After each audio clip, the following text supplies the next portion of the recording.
A paz do Senhor, meus queridos e amados irmãos, estamos para mais uma aula do Sistema Virtual Teológico do canal no YouTube aqui do setor Mapim, Várzea Grande, Cuiabá MT. Nós temos como pastor responsável, pastor Ismael Nazário, juntamente com a sua digníssima esposa, irmã Luzia.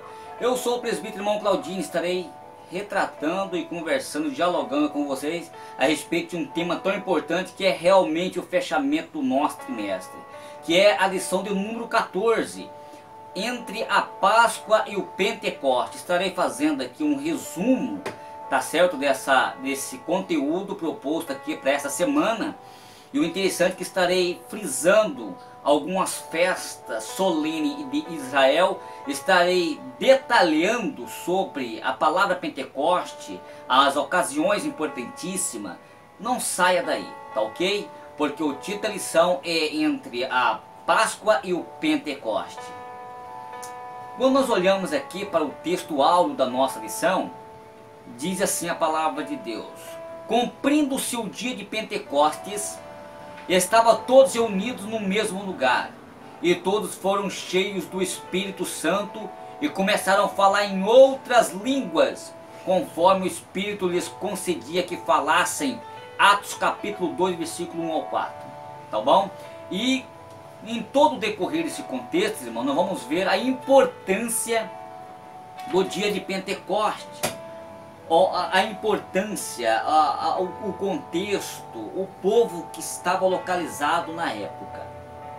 E nós entendemos, e quando nós olhamos, queridos, esse capítulo ele representa uma lista de solenidades do Senhor, ou seja, as festas sagradas que eram destinadas em comemorações e adorações.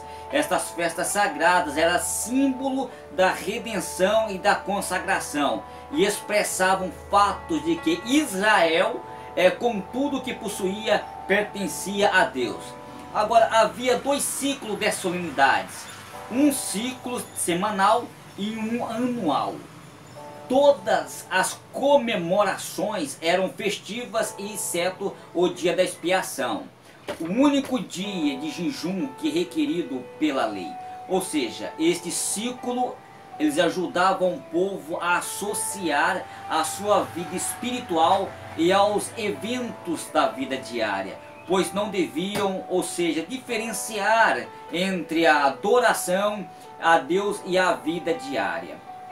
E quando nós olhamos aqui para o capítulo de 23, verso 5, nós vemos aqui a Páscoa do Senhor.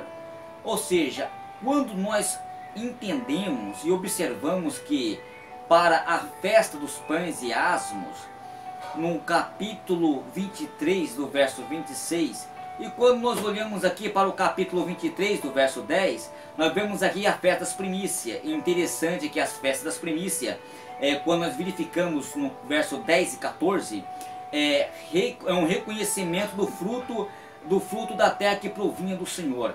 Ou seja, era celebrada em conjunto com as festas dos pães e asmos.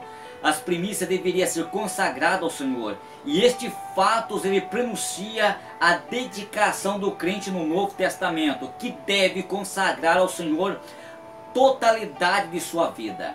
Ou seja, os israelitas, eles são as primícias das obras redentoras de Cristo, como está em Tiago, no capítulo 1 e do verso 18, também como está em Apocalipse, no capítulo 14 e do verso 4.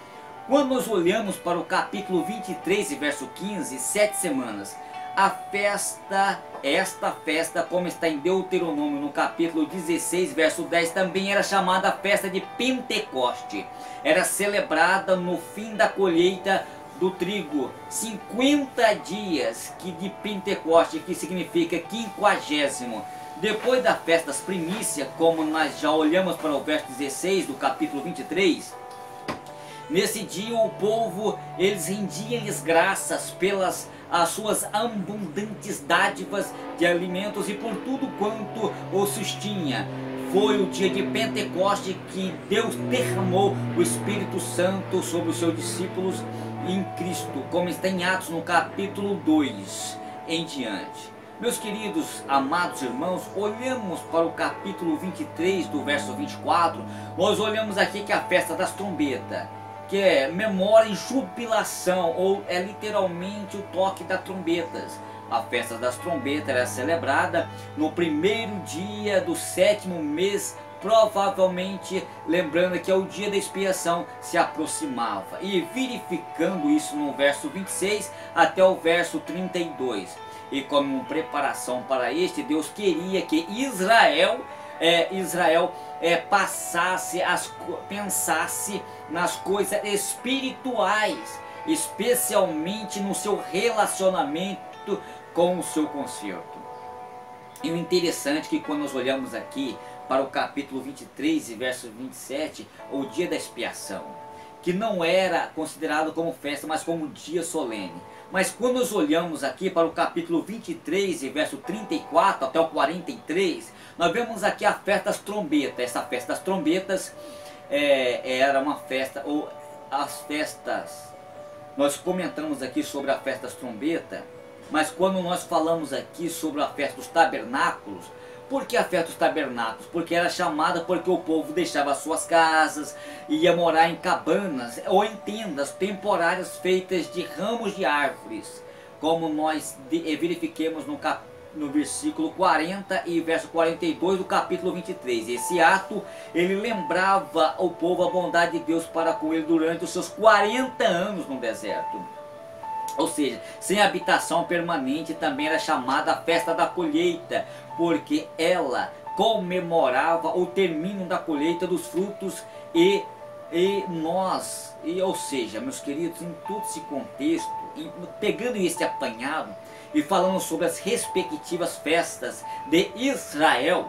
E agora veja bem, eu quero que vocês me acompanhem aqui para que nós possamos discorrer o assunto sobre o que está proposto para a nossa lição, que é exatamente a festa da Páscoa e o Pentecoste.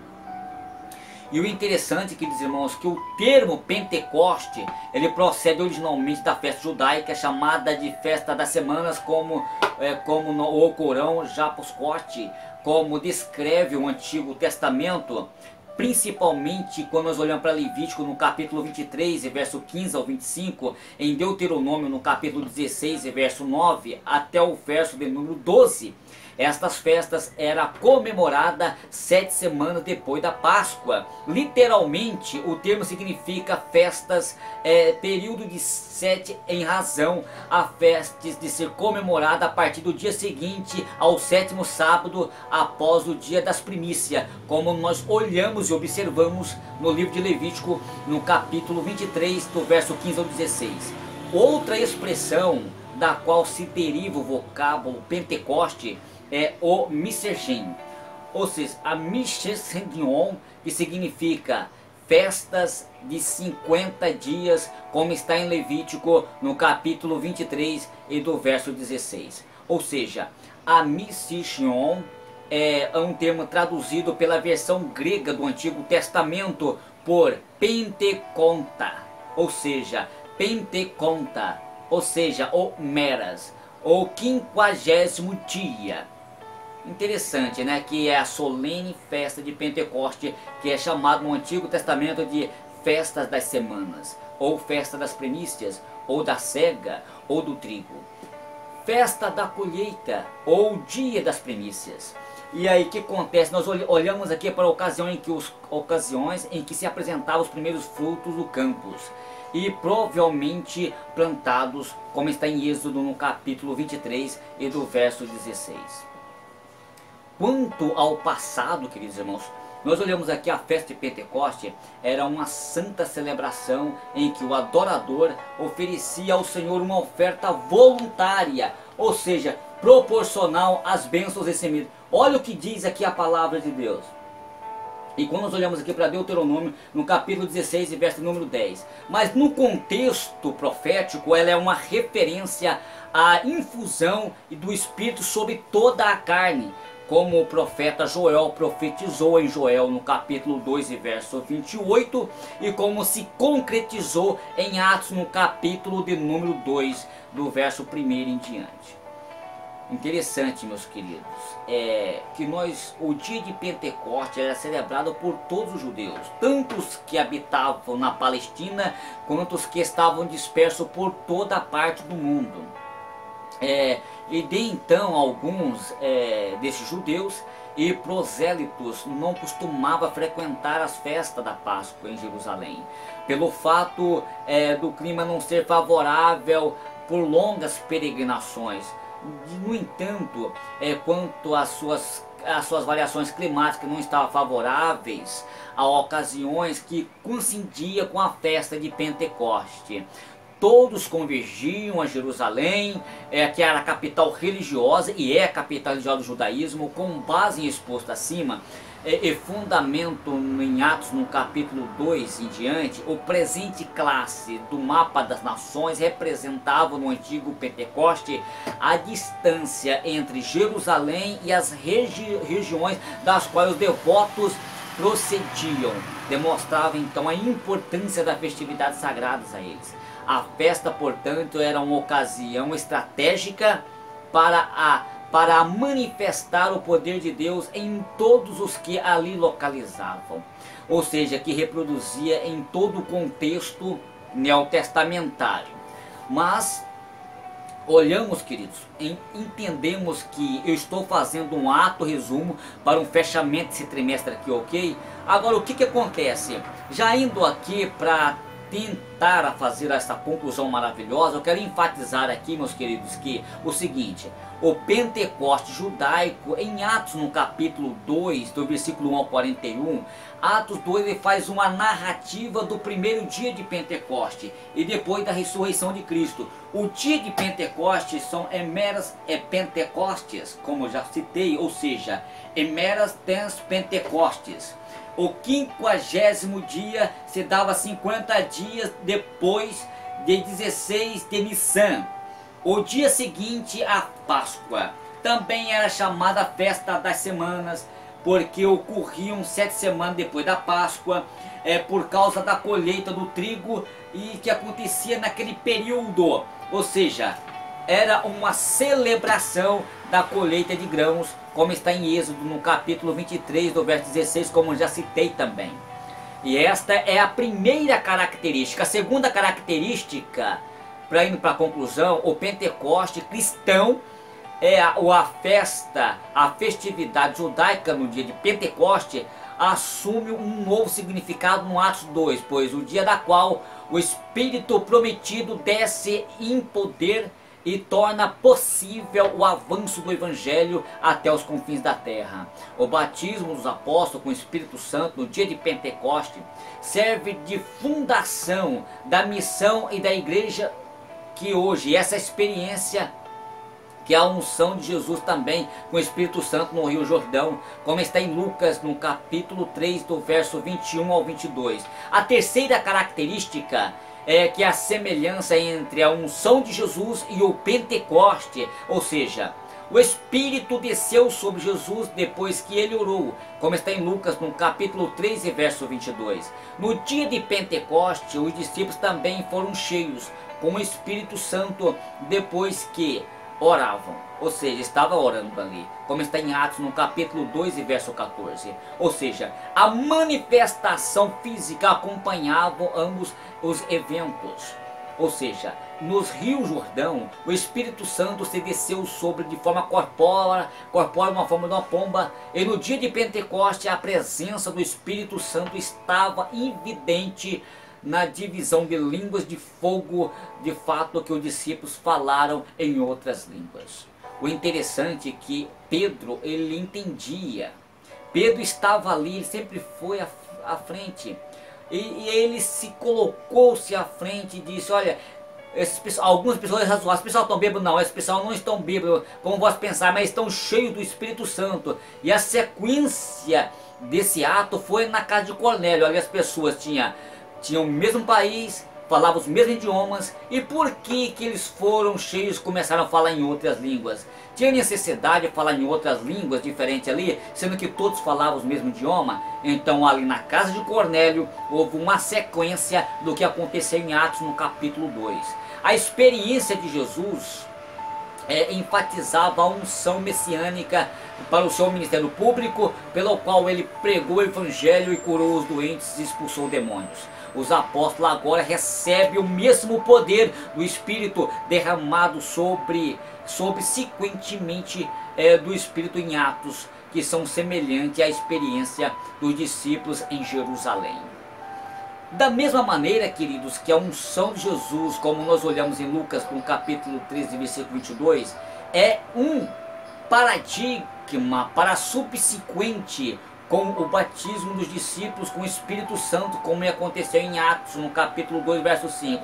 Assim, o dom do Espírito era um paradigma para o povo judeu em todos os últimos dias, ou seja, uma comunidade pentecostal em que o Espírito tem condições de manifestar em todos os crentes. Queridos, resumindo aqui e fazendo o fechamento aqui da nossa lição, é claro que existe diversos movimentos, um movimento estranho, como alguns dos nossos pioneiros vieram para o Brasil, Gunnar Berg e Gunnar Wingre. Eles viram um movimento estranho, esquisito, um povo esquisito que fazia as coisas sem noção. Ou seja, eles falam assim, essas pessoas aqui não é a manifestação genuína do Espírito Santo, não é, mas não parece a manifestação do Espírito Santo, porque tem muitas pessoas que acham que o poder de Deus é quebrar banco, é fazer aviãozinho, é rodopiar, enfim. Não, o Espírito Santo ele tem respeito, o Espírito Santo ele tem controle, e o ser humano ele tem controle sobre nós. O Espírito Santo não toma os nossos subconscientes, de hipótese nenhuma, não toma por completo em forma, onde que tem base bíblica para isso. Então nós temos que tomar muito cuidado e combater alguns contextos bíblicos, que o que aconteceu, que alguns trouxeram pouco e fogo estranho no altar. Os filhos de Arão, Nadab e Abiú, trouxe fogo estranho para o altar e acabou ser consumido e morto pelo Senhor Jesus. E nós temos que combater com a palavra de Deus algumas heresias que estão entrando no meio do povo, tá? Aqui é simplesmente um resumo, uma pré-aula do sistema virtual teológico, tá certo? Falando sobre o Pentecoste e algumas características importantes no dia de Pentecoste. E aqui dando aqui o toque final, o interessante, queridos, que a comemoração da Páscoa era uma parte importante da festividade, exigia sacrifício e a morte de um cordeiro, ou seja, pão sem fermentos, ervas amargas. A pessoa deveria comer a refeição da Páscoa na posição inclinada e depois de pôr do sol, com certeza, ou seja, no início do 15º de Nissan. Assim, antes que a refeição da Páscoa fosse celebrada e as preparações cuidadosas que deveriam ser feitas, Lucas ele reconta como Jesus se prepara para comer a última refeição da Páscoa com seus discípulos, antes da sua morte. Ele, a expressão, o dia da festa dos pães e asmos, se refere provavelmente a antes da refeição, ou seja, o 13º dia de Nissan, quando os judeus retiravam todo o fermento das suas casas em preparação às suas festas. Jesus instrui Pedro e João para fazerem os seus arranjos necessários, mas eles não têm ideia de onde eles iam fazer a comemoração, pelo fato que Jesus sabia que Judas concordou em entregar aos líderes religiosos. Ele manteve o lugar da refeição em segredo durante a refeição da Páscoa. Todos os judeus estariam às portas fechadas, e tal oportunidade ofereceu ocasião conveniente para Judas entregar às autoridades. Mas Jesus era preso na hora em que eles escolheram, e não quantos o inimigo escolherem. E aí nós vemos aqui todo o desfecho da história. Aqui é simplesmente um resumo da nossa lição aqui. Jesus ele participou da última Páscoa, não é verdade, com uma festa com seus discípulos, e ele, tendo dado graça, partiu e disse: com esse é meu pão, esse disse é meu corpo, que a comei, né? E todas as vezes fazeis isto em memória de mim. E depois se tomou o cálice, dizendo: esse é o novo testamento do meu sangue, tomai e bebei, fazeis isso todas as vezes em memória de mim. Então Jesus estava ali substituindo a Páscoa e trazendo para nós a Santa Ceia.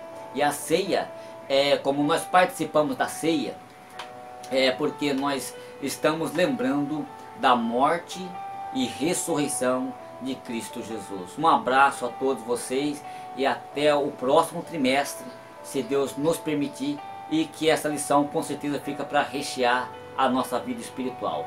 Deus abençoe de uma forma maravilhosa e a paz do Senhor, e até a próxima, se Deus nos permitir.